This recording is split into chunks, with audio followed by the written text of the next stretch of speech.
So hello again, everyone. Thank you so much for being here today. My name is Janelle Hazard, and I'm the Executive Director and Curator at Greater Reston Arts Center. Many of you have already joined us for our virtual programs that you can enjoy within the comfort of your home.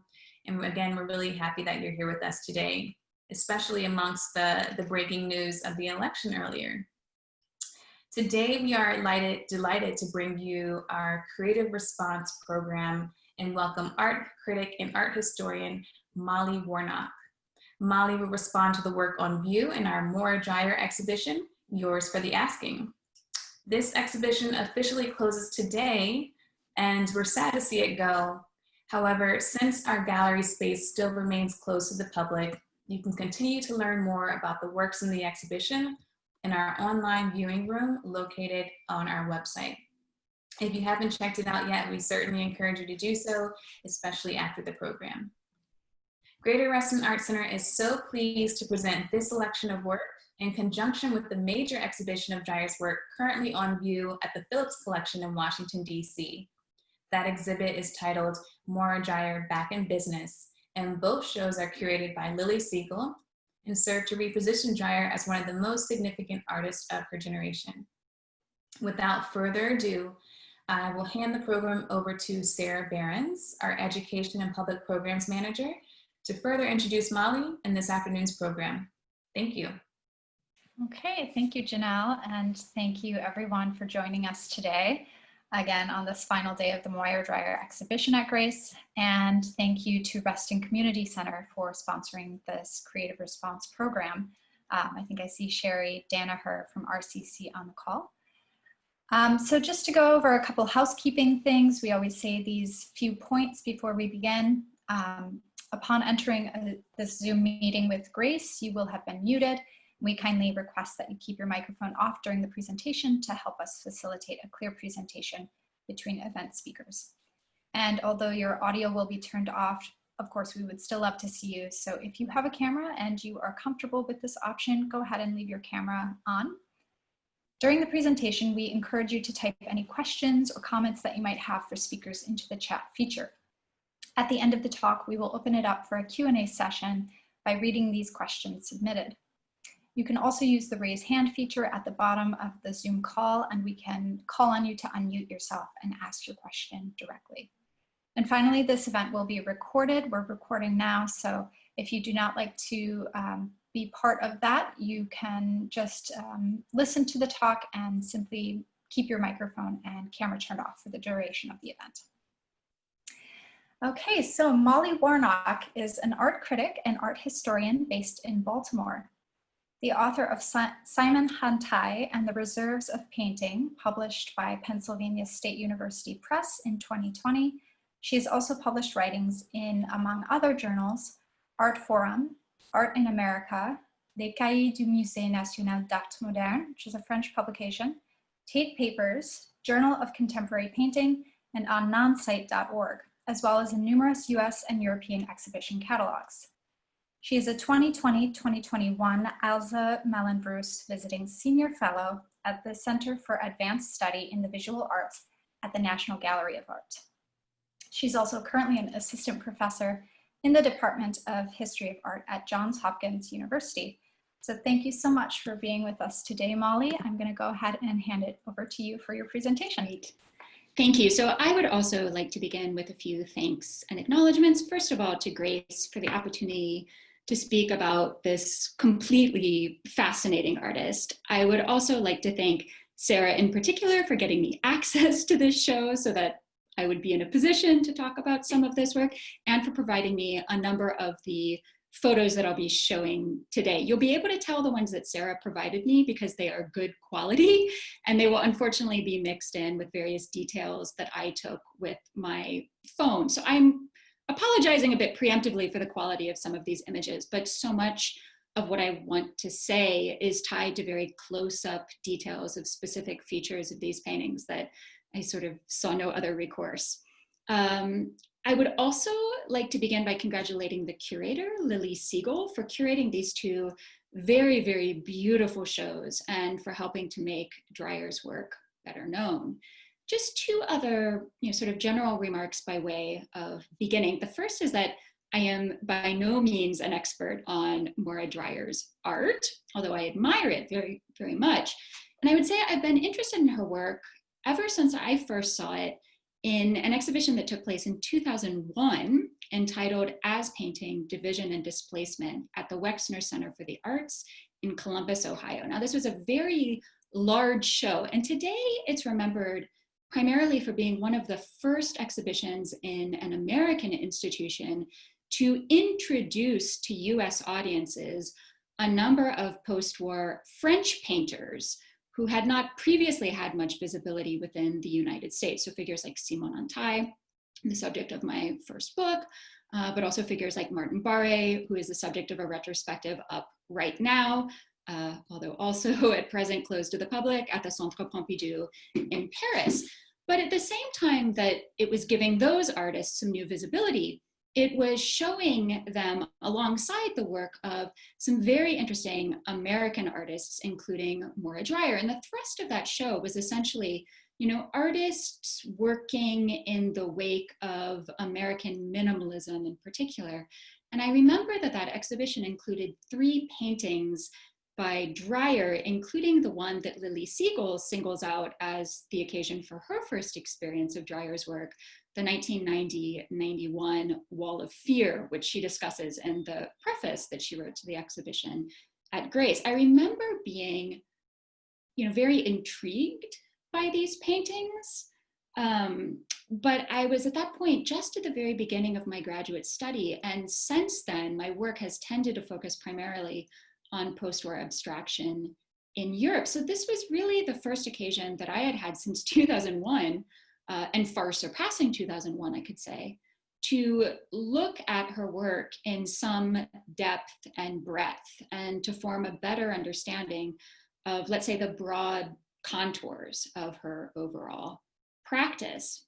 The second general comment is this. So I've already said something like this to various members from Grace. But as I was thinking about what to say to you today, I found it impossible to separate the content of the show from the context of the show. And in particular, this was, for me, the first time that I'd been back in a museum since the lockdown began in March. And moving through the show, let me put up some other images for us to think about, moving through these almost completely empty galleries at the Phillips, it was impossible not to hear the title of the exhibition, Back in Business, with a sort of new ironic resonance, right? I mean, this was the moment of the Phillips' own reopening to the public in mid-October with tremendous number of new precautions in place, and moving through this sort of thinking like, are we back in business, right? I mean, it was a very interesting moment to be standing in front of paintings. Again, to say nothing of the title of the exhibition at Reston, a beautiful exhibition, closed to the public, but I take it open by appointment only, titled Yours for the Asking, right? Both of these titles had this sort of unintentional new layer of resonance in the context of the pandemic. But beyond, the titles themselves, it was on some level, I would say, a real shock of the best sort to find myself standing in front of actual paintings again. And I say that as somebody who gets up pretty much every day and writes about or lectures about works of art. But for months and months now, like so many of you perhaps, I've been encountering them essentially as images in books or these sort of glowing shapes on my screen as I sit in my Zoom meeting with my students, for example. And there was a tremendous pleasure in being so vividly reminded that paintings are such intensely physical works of art, that they are such distinctly material presences. And in some ways, it seems particularly apt that this recognition or this reminder should have come in the context of an exhibition of the work of Maura Dreyer, because she is somebody who is herself so intensely engaged with questions, let's say, of the relationship of a painting's image to its support. And And here we need look no further than the image that I have on my title slide, now pulling back to get a better sense of it as a whole. And by this, I mean that she is an artist who produces what can at times appear these intensely ethereal color surfaces, but that then turn out to have this very physical component. Or to reverse the same point, to put it a somewhat different way, she is somebody who makes work that we can encounter, particularly in some of these side views, for example, that we get in these installation views, or as we round a corner to actually see the work in person, that we encounter as so emphatically physical. And here I'm thinking in particular of the ways in which she often works with these sort of box-like constructions that you can see especially well over here to the right, that thrust the image forward. And then as we round the corner, there is a surface that draws us in as a visual field. And the work constantly oscillates between this very physical presence and this enveloping visual field. And there's something very powerful in that back and work that I found myself, wanting to think through much more intensely. And here, just to sort of round out that latter point, if before I was emphasizing the box-like structures, we might equally notice that the surface itself always tends to be this distinct, is distinctively set apart. So you can see that it has different dimensions from the rest of the box. So it's sort of constantly moving between a physical object and a visual field. Now, thinking about this constant back and forth, I sort of also had in my head some of the language that Dreyer herself uses to describe her works. And this often is very anthropomorphizing language. So some of you might be familiar with a phrase that occurs in some of her interviews and writings where she says, for example, she's interested in the quality of paintings being alive and animate, right? That's the sort of language that we associate with, for example, descriptions of other human beings. Or in a note that we find in the vitrines at Grace, we have these fragments. So life is fragile and tenuous, also is the work. Delicacy and vulnerability are things I explore. The work is a way of reconciliation to the awkwardness of life. And I was really interested in playing a little bit with some of the, suggestive anthropomorphism that seems to haunt her discourse, and thinking about that in relation to the actual objects. Now, when we're thinking about a kind of parallel between artworks and persons as alive and animate, but also, let's say, fragile, tenuous, vulnerable, at times delicate things, I'm tempted to go back to a particular moment in post-war art history, a moment that has always been seen as a kind of crucial juncture in the post-war histories of abstraction. And I know that Kristen Heilman, in her own video on the occasion of this exhibition, talked a lot about color field and minimalism, and did a beautiful job of situating Dreyer within this larger historical field. And I'm not going to go over some of the same themes that I think she's dealt with so effectively already. But I did want to unfold another aspect or another dimension of this moment that was perhaps not quite as emphasized in Kristen Heilman's lecture. And those are the somewhat surprising sort of ethical undertones that we can find in some of the writing of color field on one hand, and as we'll see in a moment, minimalism on the other. And so going back to the work of somebody like Morris Louis, who has long been seen as one of the canonical American color field painters, I find myself wanting to emphasize not just the withdrawal of the artist's hand, the sense that, Louis is on some level turning the making of painting over to painting itself by letting his pigment soak into the cotton duck canvas to form these stained configurations, as opposed to applying it with a brush. And instead, I want to focus a little bit more on some of the descriptions that developed at a very early moment around these paintings. So looking at work like this, for example, the American critic Clement Greenberg did tend to emphasize aspects of these paintings that we know were quite integral to Greenberg's vision of painterly modernism generally. So for example, he did have a lot to say about flatness and the ways in which these works were produced a kind of unprecedented merger of image and support. The stain painting is in the canvas, not just on it. We have a sense of painting as defined by its surface, as banishing the sort of tactile associations that we associate with sculpture, for example. But Greenberg also tended to use a language of candor and openness that, in a way that he never fully fleshed out, seemed to create a kind of analogy between the way that these paintings face us and the way that we might, aspire to face other human beings. So in what I've always thought is both a strange and suggestive passage, he talks about these paintings as paintings without ulterior motives. And by that he means it's painting that's entirely on the surface. But the language of ulterior motives is also such a loaded term, right? It sort of suggests people who are, trying to do or to be something other than what they seem.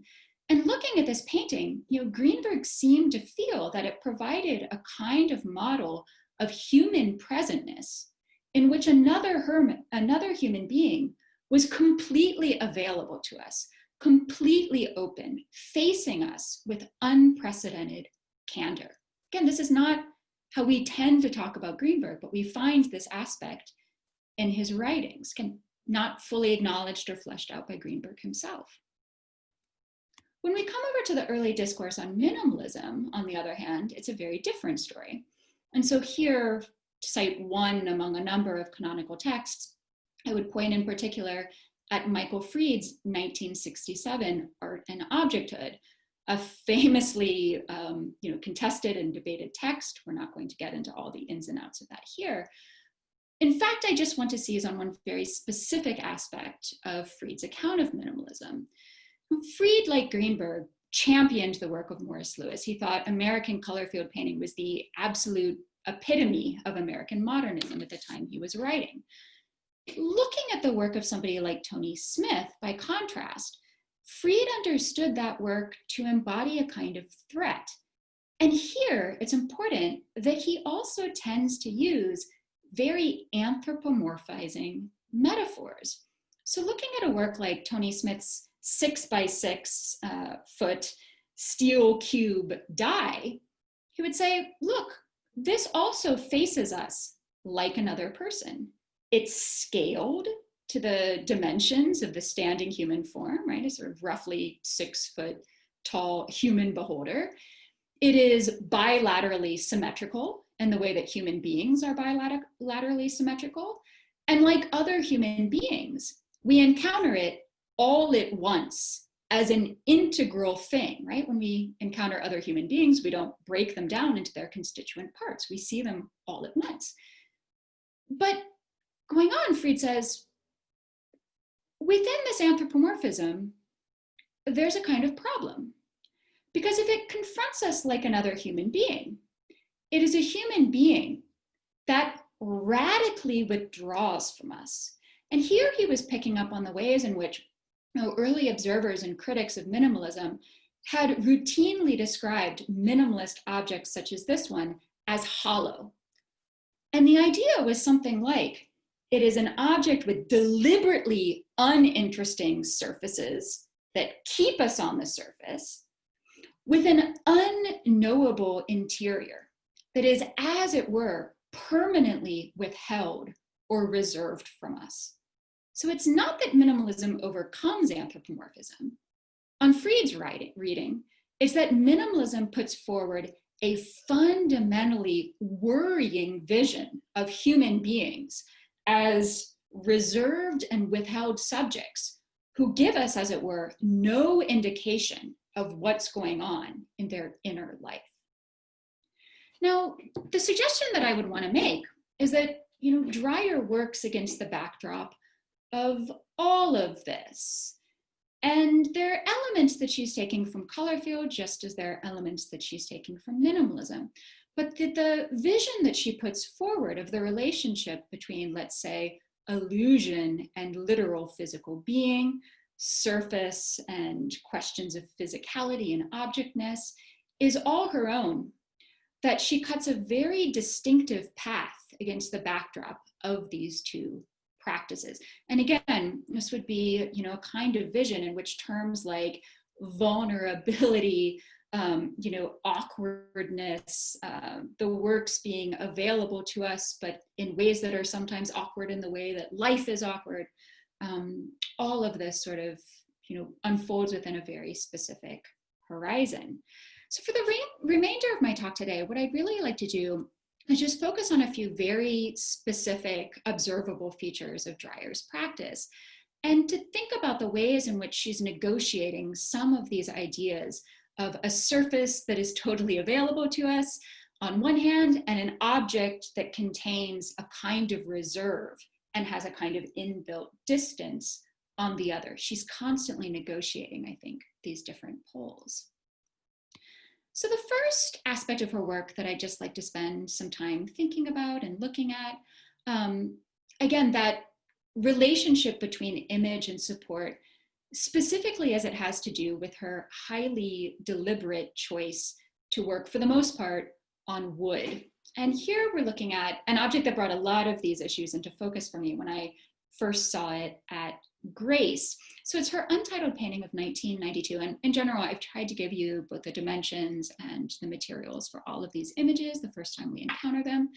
So looking at it, we're probably struck initially by what looks like this beautiful flowing, sort of liquid surface, and the ways in which the lighter yellows can read almost like reflections on water, for example, as a motif in which we know Dreyer had long been interested in. But then coming over to the lateral edges, we are made emphatically aware of the specific materiality of the work, and we could even say it's sort of literal ruggedness. And if you look at these edges, you can see that we have these sort of what look like very deliberately incised cuts that have been made to the edges of the support. Now, looking at this, I was immediately reminded of an object I'd seen earlier that day at the Phillips. And here we're looking at her seascape from 1985. And I'm sorry that I don't have a sort of global view of this, although you can get a somewhat better sense of what it looks like from the front, from the middle image. And it is, of course, reproduced in the Phillips catalog. In various respects, superficially very similar to the painting that we were just looking at. Again, a sense of something like that watery motif, right? Or that sort of liquid motif, here explicitly thematized in the title itself. But at the same time, even as we give ourselves over to this sort of illusionistic play, the suggestion of reflections on the surface of this rippling water, we are at every moment kept intimately aware of the toughness of the wood grain immediately, as it were, below that illusion. And other aspects of the work also conspire to keep its literal physicality emphatically in view. So for example, the dimensions are important. Unlike that Morris Louis that we were looking at, that has, we could say, a sort of similarly absorbing motif in the veil-like falls of paint, unlike with that object, we're talking about a fairly narrow horizontal band. The actual dimensions of the work keep the edges of the support perennially in view. We never lose ourselves. We never become fully immersed in this work in the way that we might in front of some of those very large color field paintings. Or coming over to the lateral edges of this work, right? We see a sort of naturally occurring version of those deliberate incisions that we see in the work in Reston. Places where the wood has split, we see the material irregularity of this somewhat, battered, or kind of weathered looking corner, right? That reminds us that this is a physical object exposed to all of the, sort of blows and effects of our physical world, that it has a kind of vulnerable body. It's a work that manages to oscillate between this very absorbing visual illusion and this completely emphatic and distinctive materiality, right? Being at once working upon our gaze in a certain way, but also reminding us that it, like us, is a finite body with limits, right? And it stands exposed to the ravages of material things. Just a couple other instances where we could say that wood grain is doing something particularly interesting. So this is on the right, you will already have guessed, this is one of my less high quality details that I took with my phone, but I really wanted us to have a sense, again, of the up close specificity of that surface. So we're looking here at a detail of the work that you can see over here. And as with so many of Dreyer's work, we can have an impression from a distance of this kind of, atmospheric, again, somewhat ethereal feeling, sort of hazy color field, this glowing color, almost like a fire banked within those violets and blues of the rest of the motif. But again, when we approach, that wood grain plays such an extremely active role within the final motif. So looking at the detail over here, we might want to say that as the color forms veils in the ways that the casson is absorbed into this wood panel, the wood itself assumes these kind of veil-like configurations, right? So again, this kind of deliberate oscillation between visual illusionism and emphatic, obdurate physicality. Or one other example that I particularly like, so here looking at a detail of the work that you see on the left, her EKG, also installed at the Phillips. And in this case, I'm interested in the ways in which we get this interplay between the dip of an image that is presented to us metaphorically as a kind of stand-in for the readout of an EKG, and the perpendicular movement of the wood grain, which visually resembles that pattern, right? Almost like the image itself as an intersection between, or we could even say the image is a kind of membrane between two different bodies, the artist's body, right? And the very different and opposing body of the work itself as another form that confronts us in a particular way with which we have to come to terms. Or just a final example, this is in the show at Grace. Again, a work in which up close we can see not just the whorls of the grain, but also the little knots and imperfection in that wood, which enter into a very direct dialogue here, I think, with the various spots and dots that she herself has spread out across the surface. Being interested in the wood as something that has its own inbuilt imperfections and contingencies, right? In the ways in which we might take ourselves to be these sort of imperfect and contingent beings. The work is in some way sort of modeling that back to us. A second feature that I want to talk about a little bit, second of three, and then we'll have some discussion, is that other aspect that I've come back to a couple of times, the physicality of her often unconventional supports. So this term would encompass both supports that themselves are shaped in a particular way. So you can see the work on the back wall, entitled from 1987, curves out, as it were, to meet us at the bottom, almost like a very gently sloping skateboard rink or something like this, skateboard ramp. Or another famous example, of which she makes multiple versions, the work on the right, one of these works that has a so-called predella-form, right, a sort of separate object that projects beneath the surface of the work. In general, it seems right to say that the bottom register of Dreyer's work is often very specially charged, that is a place where we might be particularly attentive to or sensitive to questions of, for example, the work's own relationship to gravity, to its being groundedness or footed in the way that we have heads and feet, sort of thinking about ourselves as these vertical presences that also have a kind of relationship to the downward pull of the space that we occupy. But also presences that tend to, make us very conscious of how we ourselves interact with these works. And of course, the floor at Grace is masked, right? There's a sort of space that is set out to remind us not to get too close to these works. But again, I think we can think back to a time when these works would perhaps not have been quite so protected by the institutional context, right? And the ways in which these various protrusions, among other things, serve to mandate a kind of minimal distance. As much as the visual field might draw us close, make us want to inspect it in a very sort of intimate way, the work itself is pushing back. It's insisting on a certain reserve, right? And we're very conscious of moving our bodies around these works in a particular way. And then the final aspect on which I want to touch just rather briefly is an aspect that I'll be referring to as phenomenal color. So of course, Dreyer is an artist who is very gifted as a colorist. This is a motif in much of the writing about her art. How skillfully she uses color and how specific her colors can also feel.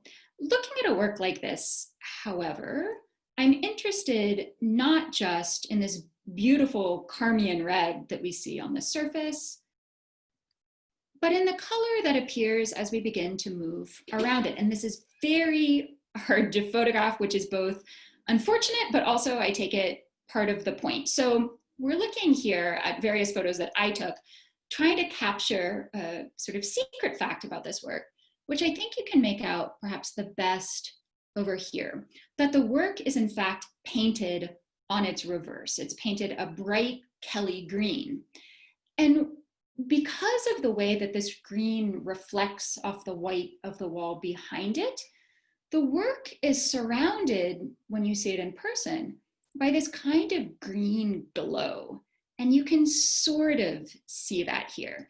It's also true in the center, and you can almost make this out here, although I realize I'm really asking you to take my word for it. I took photograph after photograph, and none of them came out in a remotely satisfactory way. And that, I think, is part of the interest of this effect, that this kind of phenomenal, non-literal color that appears in our firsthand engagement with the work is itself this ephemeral effect that is completely contingent upon our sharing time and space with these works and looking at them from different angles and thinking about them as these kinds of bodily presences that demand viewing from a non-static point of view.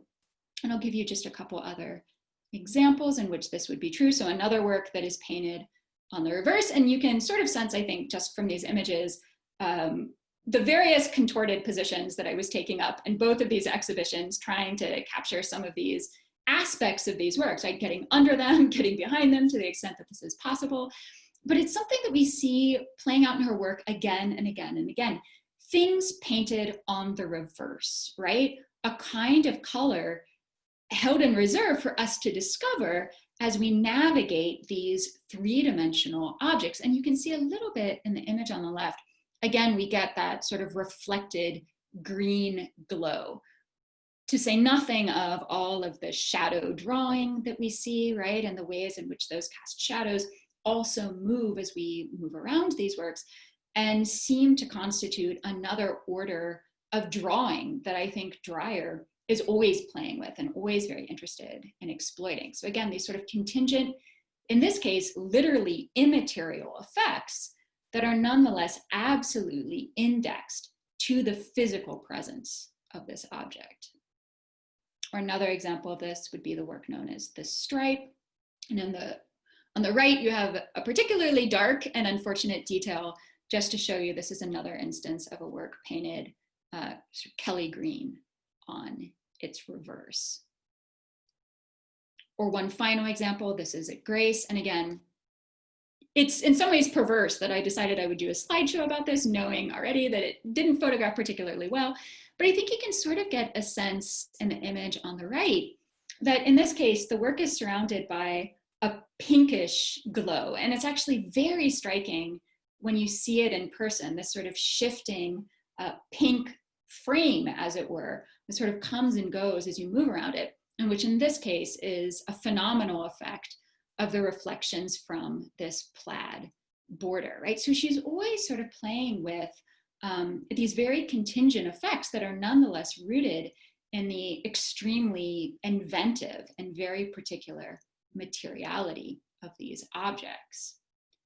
So we could do a couple things. So I see that I've been speaking for about 20, maybe 25 minutes. I was told 20 to 30 minutes was a good amount of time. I'm perfectly happy to stop here and we can sort of open it up to questions, or I have a few more slides that I could run through that take us in a different direction, but perhaps we should at least check in with the community and see if there are some comments or questions that we might want to address now. Sure. Well, thank you so much, Molly. It's so interesting because I feel that your approach to Dreyer's work has been completely different than what we've experienced so far, which is nice. You spoke a lot about anthropomorphism and relating between the physical presence and the visual field. I've noticed that many other reviews and observations around Dreyer's work refers back to these prop-like objects that are paired with her paintings, and my computer cut out for a second, so I'm not sure if I missed it, but I don't think I heard you comment on those too much. And I'm to know how you think those fall within that negotiation of the physical object versus the visual field, because it seems that they almost capture both. I mean, I knew that you had an actual prop designer speak in this series, and so I felt that you had probably heard from people who had a very distinctive viewpoint on this already, and so I did want to run a slightly different argument. I mean, there are a couple of things that we could say about the props. I mean, on the one hand, when Dreyer talks about what she calls theatricality, right, which is in the context in which she tends to speak more specifically of some of these prop-like appendages, that too seems to be sort of indexed to these qualities of aliveness or animateness, right? Like the ways in which we encounter these objects, not just as props, but almost as actors or props that are themselves actors and animate in a certain way. And so that has to do with a certain, desire for the work, not just to be this inert physical thing, right? But to have a kind of suggestive capacity, right? And also to the ways in which those objects can charge the space around them, right? Which I take to be another important aspect of her thinking, right? The ways in which they charge the space that they share with the beholder, but also the ways in which these objects can engage one another in conversation within the space of the exhibition and start, sort of posing, sort of imposing different possibilities for reading on one another, which is something that she seems to have been very interested in. There's another aspect that I would perhaps want to go to a little bit more specifically in light of your question. We'll just go back to short story. Those, so a good example of a kind of prop-like object, right, that has this appendage. And here I would maybe want to point to the ways in which the relationship of these different forms can take on a kind of quasi-gestural presence. And looking at this, it makes me think of some of the, not just the painting, but some of the sculpture that was developed in the color field context. So if I took us to Morris Louis, we could equally think of somebody like David Smith or Anthony Caro as their contemporaries, but also as figures that minimalists like Tony Smith or certainly Donald Judd, took themselves to be working against. And Judd in particular in 1965, in one of the signal texts that establishes minimalism as a central fact, his text-specific objects, Judd says, the problem with David Smith's work is that you have this syntactical relationship of parts. It's balanced, it's composed, it's not one unitary object. And from the moment you have a composition of parts that are playing off against one another, this makes us think of human gesture and the ways in which we sort of create meaning by moving our bodies around, and the ways in which he took something like the very structure of the human body to be implicit in a kind of veiled form in Smith's sculpture. I would almost want to say something like that for Dreyer, right? that a work like this, short story in particular, it's impossible not to feel a kind of anthropomorphic resonance in the way that this object faces us, right? With this sort of central circle that faces us very straightforwardly, sort of frankness of that object, but then this other appendage that extends, that feels like a kind of limb or something, right? And so there's another way in which just the sort of part by part balancing and the kind of, asymmetrical and irregular extensions that sprout from some of these objects, we could say, also sort of takes us back to the whole anthropomorphism question as something that is in fact not settled, but perhaps only deepened by minimalism, if that makes sense as a kind of response, right? So I would probably want to take the props in a somewhat incongruous direction relative to a lot of the discourse, but I see them as another place where we can, see the sort of interest in human bodies and the ways in which human bodies make, but also perhaps, slip away from or evade meaning. That's really interesting. I mean, the comparison to how humans use their hands as like meaning or making gestures to make it more clear what they're trying to get across. That's really fascinating. The way that you and I have been doing in our exchange, for example. Yeah. You're another hand talker. I tend to I feel most at ease with hand talkers, yeah. Well, so we have about 10 minutes left. I know Robert Gowdy's on here, our board chair, and we're happy to have him here with us. He's telling you not to stop, that he's so interested in what you're saying. Okay. I wonder if we can do a combination of both, because I do see another question here. Sure. Erica, and I like how you used your slides to kind of, answer the question. So maybe we can try to do both of those. Sure.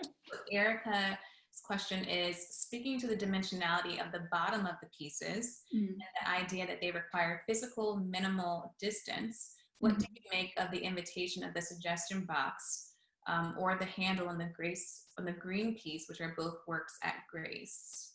Yeah. Oops, I'm going the wrong way, I think. Let's just bring up a slide. So it's maybe not ideal for this, but you can see them both from the side. Yeah, so this box is really interesting, right? Because in some ways, it, as something that very visibly has an interior, it can make us think of some of those old descriptions of the minimalist object as a paradigmatically hollow object, right? The ways that, early critics responded to something like Tony Smith's Die, not as a, solid cube of steel, but as, 6 faces that,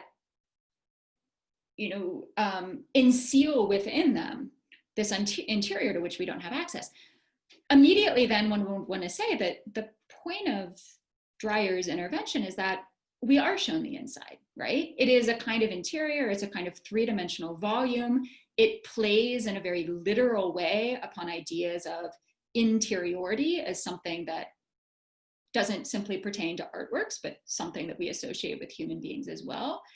But then we have a kind of visual access to it, right? So again, it's not an unknowable interior. And somebody who knows this object a little bit better than me, could maybe speak to this more directly. When I was looking at this work in person, I noticed that it's actually, there's handwriting on the inside of that box that you can actually read. Does anybody remember what the inscription actually says?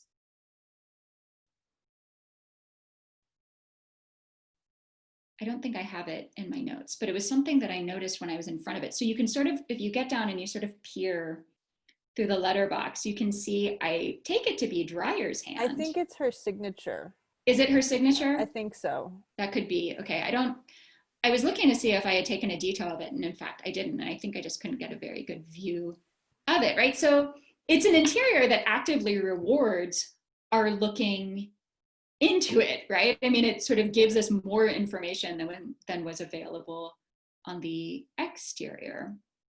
Or again, in the case of the work on the right with this sort of funny tool, I mean, again, I take that to be a very direct solicitation to our own sense of touch and mobility. It's such an invitingly tactile object, it immediately brings the body back into play in a very engaging way. So that's sort of where I would go with those. I guess I was thinking about, I'm sorry to just jump in, but I No, was please thinking do. about I love jumping in. the duality of keeping people at a distance and yet inviting them to participate. Mm-hmm.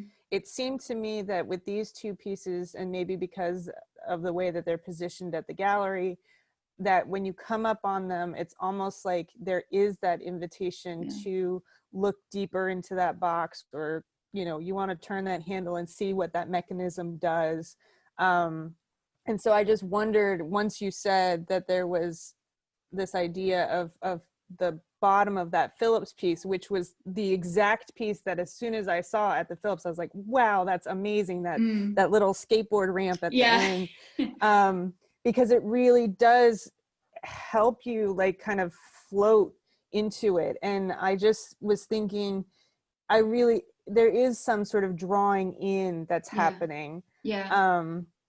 So Valerie Smith gave a talk the other night, and she said something about Moira inserting herself into kind of into not only her works, but also into the history of what was happening in art at the time. And I wonder too, especially with the suggestion box and that being her signature inside of it, if this is yet another iteration of her self insertion and making sure that she was there, like physically. So again, going back to this anthropomorphic, these paintings are representing me and these are my body pieces, and now this is where I'm at. So I just thought that was really, really interesting. I mean, I agree with everything that you just said. And I think that's a really, really useful way of putting it. I mean, when you talk about the duality of sort of drawing us in, but also imposing a certain kind of distance, I think that is Dreyer's duality, not just here, but throughout, right? I mean, it's always this kind of double gesture, right? And there's something about that feels very true about a lot of human relationships, right? Like, I want to be close to you, but maybe not too close, right? I mean, and so when she has these comments about, the ways in which they help us reconcile something like the awkwardness of life, I really do take them to be negotiating some of these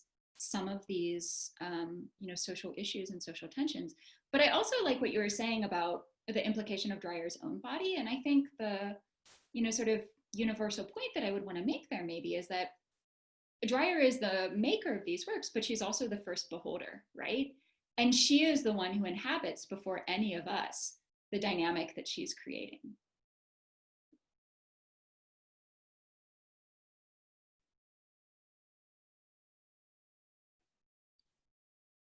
Sarah, did you have a question? I saw you coming on. Yeah, not so much a question, but just a comment. I think it's really fascinating to hear, Molly, your thoughts about the engagement, the audience engagement with these works in person. Like a few audience members have said, we haven't really heard this perspective yet. And it is unfortunate that, our show is closing. And so, visitors won't be able to have that experience, but perhaps at the Phillips, if you have a chance to get to that show before it closes. But just art in general, I think that I'm going to start to pay more attention to that. Looking at works that seem to be two-dimensional, but sometimes there's a little more going on, and taking a look at the edges of things, and seeing the shadows and all of those little details that we see with Dreyer's work. It's just really interesting to hear that perspective from you. The downside is that one then tends to make security guards very, very nervous. I'm somebody who is often being told to, sort of get a little bit further away from works of art.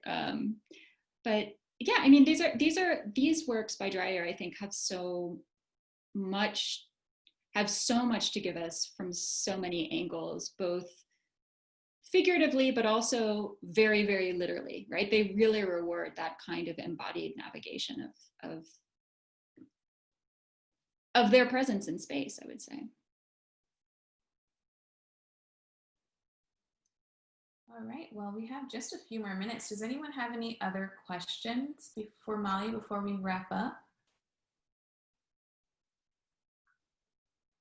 Well, I'll just start to say that, Molly, it's been so great to have you here and to hear your perspective. Again, I think it's super unique to what we've heard so far. And this exhibition has been on view now for an extended period of time because of the current time. So we've had quite a few guest speakers, and this is a great way to end the duration of the show. But it's, I think what you've shown us and reassured us is that Dreyer's work is still very much relevant in today's canon. And so we're really lucky to have her work in our region. So thank you again. Thank you very much. It was really my pleasure. And thank you to everybody who, had questions or comments. This was really a joy. Wonderful. Well, this program is being recorded. So if you'd like to share it with your friends and family members who are not able to be here, it will be available on our website by Monday. And again, the online viewing room for the Dreyer exhibition can be found on our website at restonarts.org. The partner exhibition at the Phillips Collection, More Dreyer Back in Business, will be up until December 13th. So we encourage you to look into both of those options and learn more about Dreyer's work.